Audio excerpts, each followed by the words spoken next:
You are listening to I Am Refocused Radio with your host, Shamaya Reed. This show is designed to inspire you to live your purpose and regain your focus. And now, here's your host, Shamaya Reed. Welcome back to I Am Refocused Radio. Once again, we are here today and we have a special guest. We have Dr. Dan Gerstein. He is someone that you need to know. He is a leading voice in national security and a strategist who has navigated the complexities of defense from almost every possible angle. Whether it's in the field, the classroom, or the halls of government, Dr. Gerstein has been at the forefront of shaping how we understand and respond to modern threats.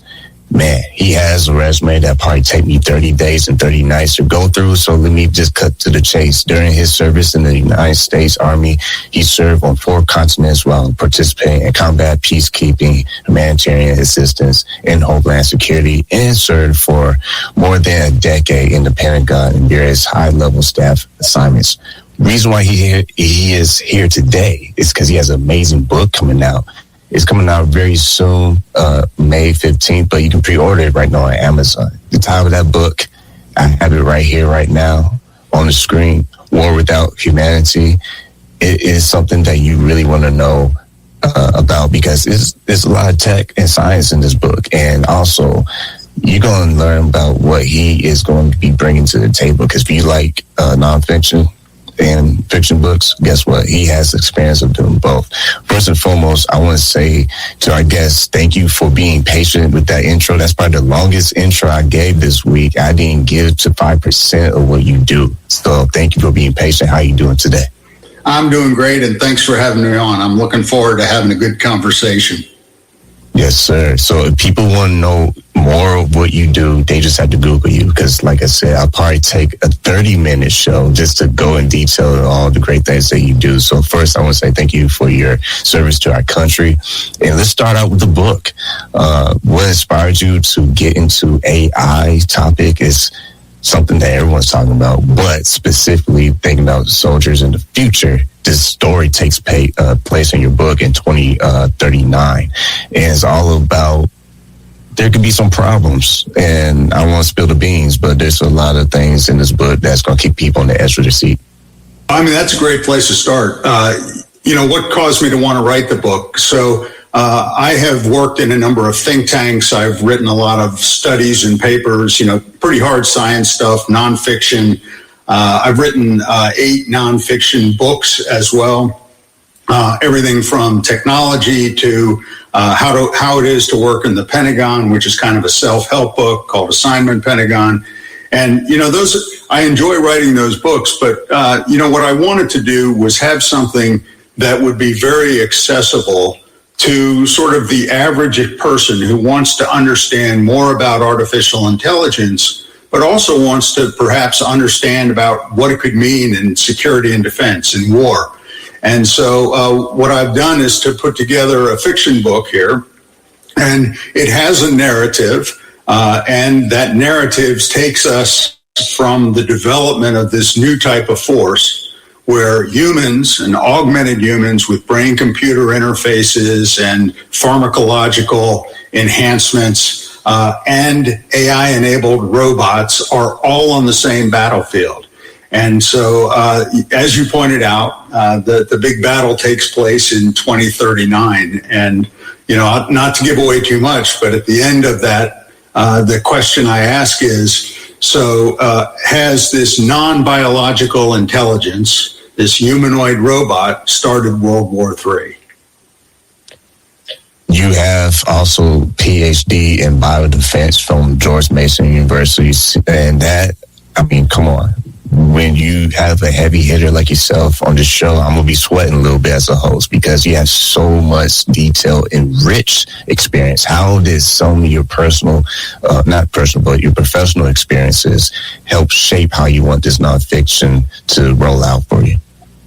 Yeah, that's a really good point to make because, for example, one of the scenarios that I walk through as part of the novel is once you've built this force, you have to start putting it into a mission environment. So, years ago, in 1994, we put a U.S. force in Haiti on a peacekeeping operation. And so I've kind of replicated what happened in Haiti in 1994, but in my book, it's actually in 2037, and it involves humanoid robots. And these humanoid robots actually act outside of the mandatory guidance that they've been given. And again, certain things happen, and you ask the question then, well, who is responsible? Is it the humanoid robot who we're going to hold accountable, or is it the first human in the chain of command, in this case, a lieutenant, a platoon leader who may have a year or two in the Army? Or is it going to be the designer or the coder of the AI programs? Is it going to be the manufacturer of the humanoid robots? And, answer is we really don't know who we would hold responsible. That's part of the interesting issue that has to be discussed with respect to artificial intelligence and humanoid robots and putting these kinds of systems on the battlefield. When you look at chapter 3, surprises occur at the most unlikely times. You keep having these twists and turns, and that's like the signature of great books. Have you thought about thoughts of real time, or not real time, but real life situations to help kind of navigate you with these designing of twists and turns in the book? Well, no, but what I've tried to do is take where I have been in the military and translate those operational experiences and conceptual experiences into a narrative. And, the chapter you're alluding to is kind of interesting because we have always been a bit reluctant about taking healthy humans and doing something like a brain-computer interface. But, if somebody has, for example, ALS or Parkinson's disease, we have on occasion given them things like brain-computer interfaces to enhance their capacity. And in this particular case that you're alluding to, a very senior officer is given a brain-computer interface to monitor his brain activity after some sort of anomaly that the doctors are trying to understand. And again, things go wrong and to the point where this individual dies as a result of brain-computer interface overload. Too much information being downloaded, if you will, and causing cerebral hemorrhage, a stroke. With AI being the hottest topic right now, and what you use AI in the book in describing these soldiers, when you think about the U.S. Army development process involving with the incorporate of these technologies, what do you envision with U.S. Army's development in that process? Well, one of the lessons that I came to, and again, this is, for me, it's even breaking new ground because we don't have humanoid robots on a battlefield, which is very uncertain, and it has to be reactions in real time that occur.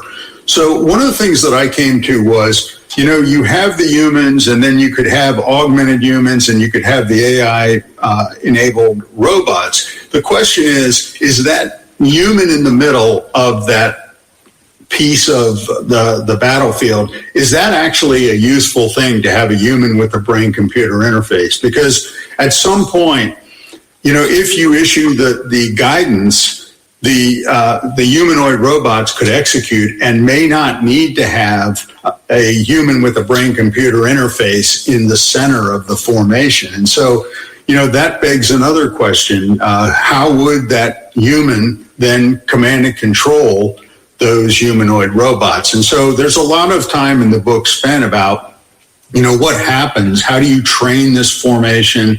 How do you get them to understand how to march, how to go on patrols, how to engage an enemy? These are all really interesting questions. For us, we can kind of envision that, but then, what does it mean for a non-human entity, one of these humanoid robots? And that's really what we're trying to have a discussion about in the book. When the book portrays a network world of where humans are mere nodes in a vast of digital web, drawing from chapter 5, you built it, now what? I mean, we know challenges are always going to come with technology. I mean, we barely can survive with our cell phones being drained, with the battery being drained, or the signal going bad, but we're using the GPS to navigate the roads in today's world. What challenges do you highlight in your book deploying these such force? Because the platoon leaders, their brain-computer interface has to play a role in that as well. Well, I mean, I think that's right. And you have to figure out how much autonomy do you give these robots? Can you give them mission orders, and can they execute them? You know, again, not to give too much away about the ending, but, you know, what we have at the very end is a situation where there's a company that's out on the border between Russia and Latvia. And there's a squad of these humanoid robots, and they begin to do things that go against the order. So, for example, the general had said, no, we're not going to conduct any cyber attacks. But yet, for some reason, which is very hard to trace in these AI systems, they begin to act outside of that, and they conducted a cyber attack against the Russian unit. Now, what's interesting about this is, in this case, it actually worked to the advantage of the U.S. squad, because what it did was it made the Russians believe that there were 4 divisions out in their front, because they were simulating a much larger formation. And in fact, they only had 11 humanoid robots simulating 4 divisions worth. And that's kind of an interesting thought. There might be missions where you could use these to great advantage, and then others where you would not want to use them at all, because if they're acting outside of mission or guidance, then perhaps that's not what you want to use them for. Once again, listen to Refocused Radio, talking to our special guest today, Dr. Dan Gerstein. And we're talking about his book that's going to be dropping May 15th, but it's available right now on Amazon to pre-order. And the title of that book is War Without Humanity, Conflict in the Post-Human Era. Our next question for you, sir, is when you think about the point that enhanced humans began to see themselves as a new species, the book questions loyalty, identity, and control. In chapter 9, seeing the elephant. What are some of the ethical concerns that you try to highlight in the book as well? Well, you know, I discussed those earlier in an overview, but I'll go into a little more detail. I mean, when you have these systems and you're giving them missions to do, and they begin to go outside of what they were directed to do, you get into these questions about who is responsible. And, you know, we've already gotten to the point with like companies, for example, where companies actually have First and Fourth Amendment rights. You know, industries actually are afforded First Amendment and Fourth Amendment rights. And so what kind of rights would we give to these non-biological robots? Would we give them personhood, digital personhood, and what would that mean about accountability and responsibility? So there are many of these ethical and societal questions that come up when we start to deploy these. There's already a body of thought. There are a group of professors that are talking about should we be, paying these robots, or, you know, if you don't pay them, do they just become indentured servants, for example? So there's this whole question about how do you treat these humanoid robots, and not necessarily in the book, but, you know, more broadly in society, how do we think about these types of systems? When you see responses from General Wesley K. Clark praising the book for challenging the notion of substituting robots for soldiers, what do you think should happen or could happen with policymakers and what they might have to heed to in the future? Well, I think this is really, it gets to the crux of it. What happens if there is something that goes wrong and it is a catastrophic outcome. So, one of the areas that I spend some time on is, are there missions that we should absolutely not allow humanoid robots or non-biological intelligences to function? And I think one of them that we can all sort of understand and agree to is we probably shouldn't have the control of nuclear weapons being done by these AI-enabled humanoid robots. It's probably dangerous to do, and therefore we should not allow that to occur. And so these are constraints that we could see putting on ourselves. And I apologize for my cat. He hears the discussion and he wants to be part of it. But in any case, I think that's a good example of one where we wouldn't want to have the final decision given to one of these non-human systems. I think your cat might be in the next book, maybe, because quite honestly, you probably have a good series on your plate that you can execute. Is that something that you're thinking about doing, creating a potential series? Well, it's funny you should ask, because yes, I have started another. I've taken one of the characters from the book, who is in this book, he is an expert in brain-computer interfaces. But what I've done in this follow-on is that he would be doing countering biological warfare. And I won't tell you the country, and I won't talk much about the scenario, but what happens is that, he comes upon the potential for a plot against Western, I'll just say Western entities so you can guess there would be biological warfare attacks, and how would they be stopped? And that's kind of, I'm about halfway through the manuscript right now. Given your roles on corporate boards and advisory committees, what advice would you give to defense leaders and people who have the position of influence to lead missions and ideas for the future that is going to be impacted with technology, including advances of AI? Well, it's not just AI, but again, you've hit on a wonderful point, and that is with technology, we find ourselves always kind of in the catch-up role.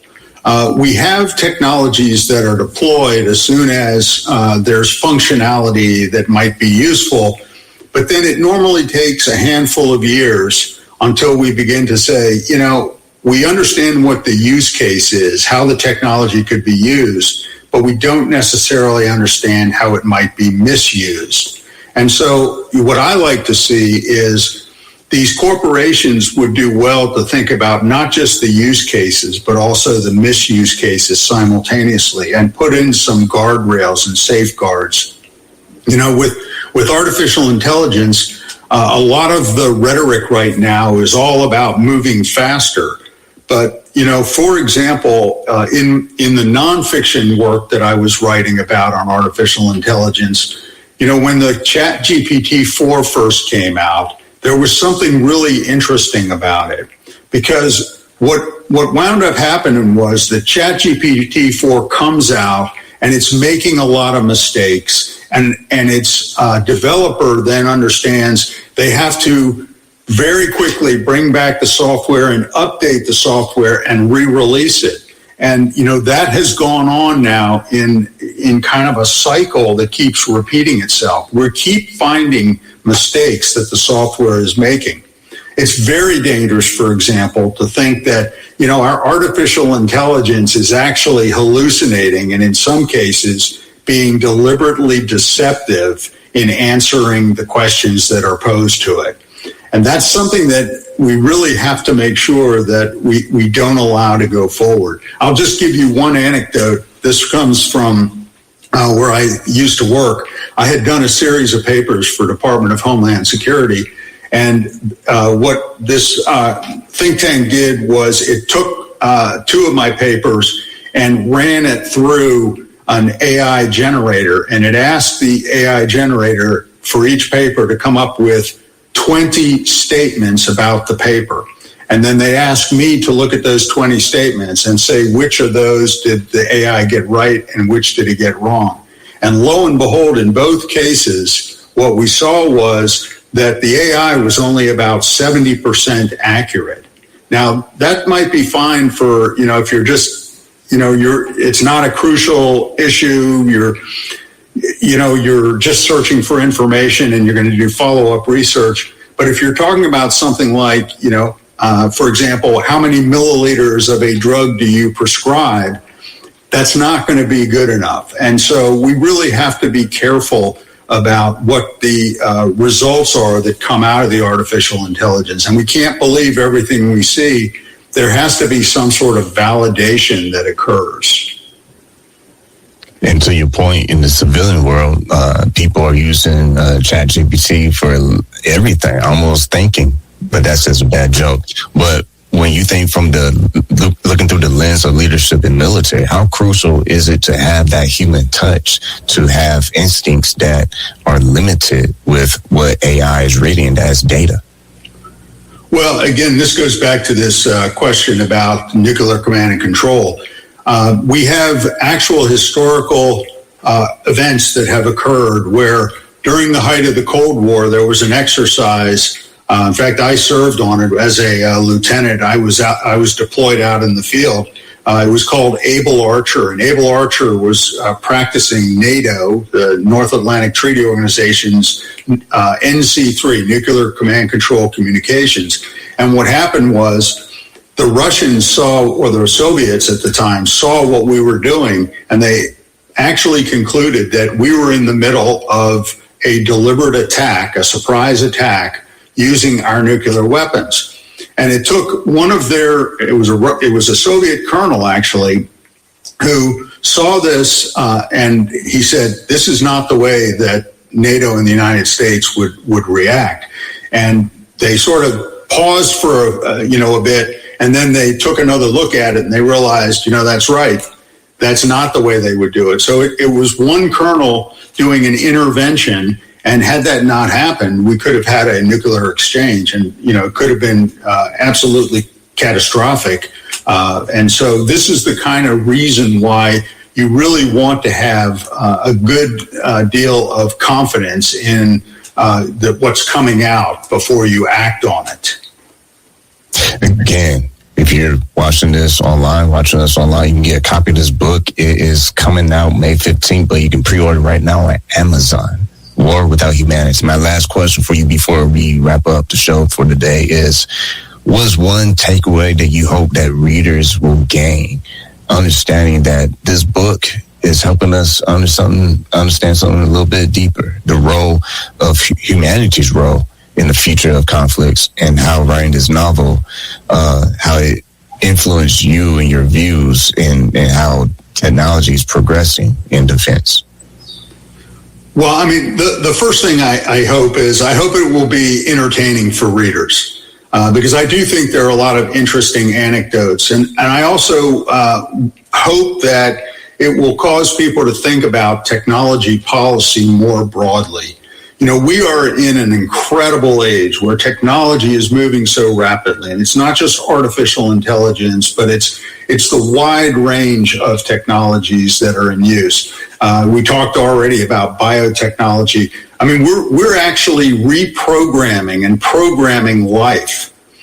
We have the ability to manipulate DNA and RNA to great effect. And the question is, will we do it responsibly? And so, as we think about these technologies and the future, I would like to see us be able to roll out technologies in ways that are helpful to humankind and not hurtful to humankind. And that's, I think, a big message here is not to cause and stifle innovation and cause us to slow down necessarily, but just cause us to consider how technologies could at some point be misused, because inherently all these technologies become dual use. It could be used for either legitimate purposes or for nefarious purposes. And so, those are the two big takeaways I hope that the reader would get out of this. First, enjoyment, and then maybe think about the future of technology. Once again, this is Refocused Radio, watching us online, talking to our guest today, Dr. Dan Gerstein. Make sure you get a copy of his book.